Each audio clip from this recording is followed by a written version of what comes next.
안녕하세요. 오늘은 꼬질꼬질하고 소심한 목소리로 박근혜의 탄핵에 대해서 설명을 하려고 합니다.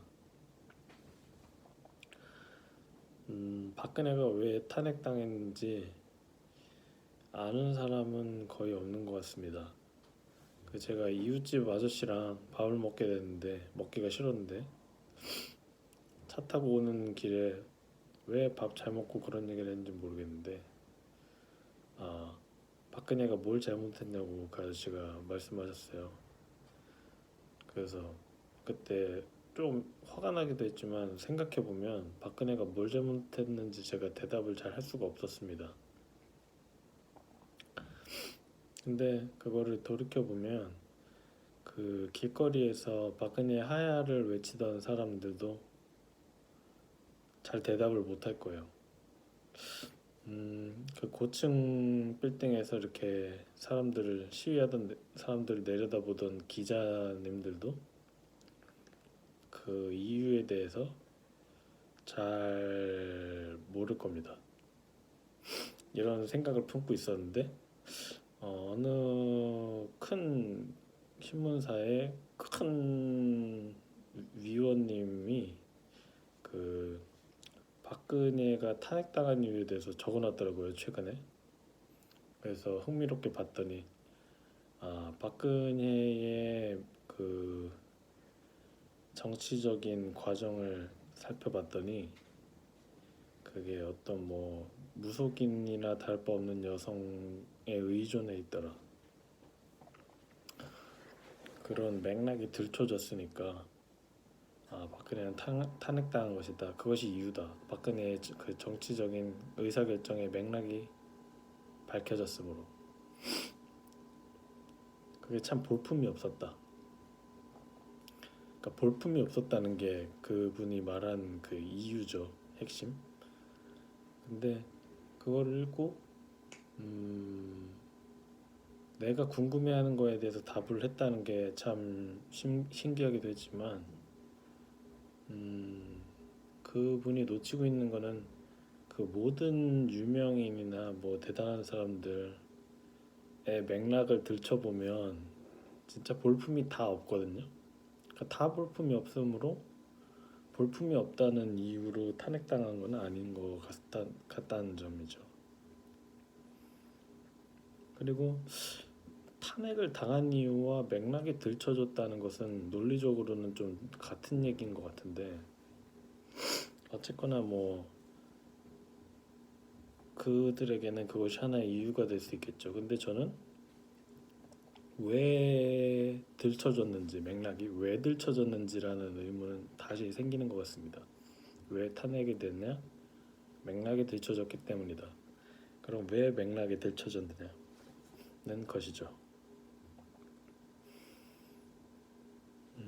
이런 질문까지 오면은 그 뭐 박근혜가 태블릿이 어쩌고 저쩌고 그런 미주알 고주알한 것들은 다 별게 아닌 일이 될 것입니다.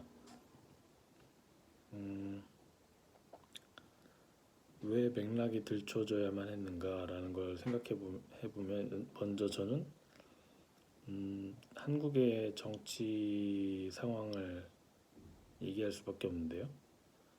먼저 첫째, 부촌과 빈촌이 정치적인 의식 수준이 동등하다. 부촌은 이제 강남을 얘기하는 거고 빈촌은 강남 외의 모든 지역을 가리키는 거니까 그렇게 크게 기분 나빠하실 필요는 없을 것 같습니다. 빈촌이라고 해서 어떤 저항의 그 순수한 불꽃을 찾기가 어렵고 부유한 곳이라고 해도 순수한 사유의 흔적을 찾기가 굉장히 어렵습니다. 그러니까 부촌과 빈촌은 어떤 의미에서는 잘 어울리는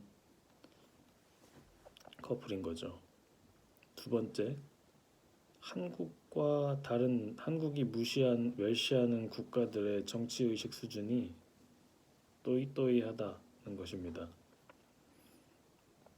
그러니까 그 독재자의 자녀가 다시 지도자가 되는 경우는 있을 수 있죠.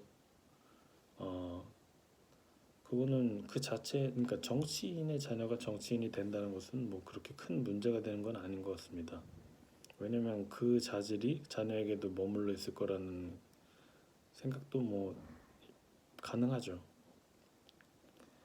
근데 그 박근혜 할머니를 뽑았을 때 사람들은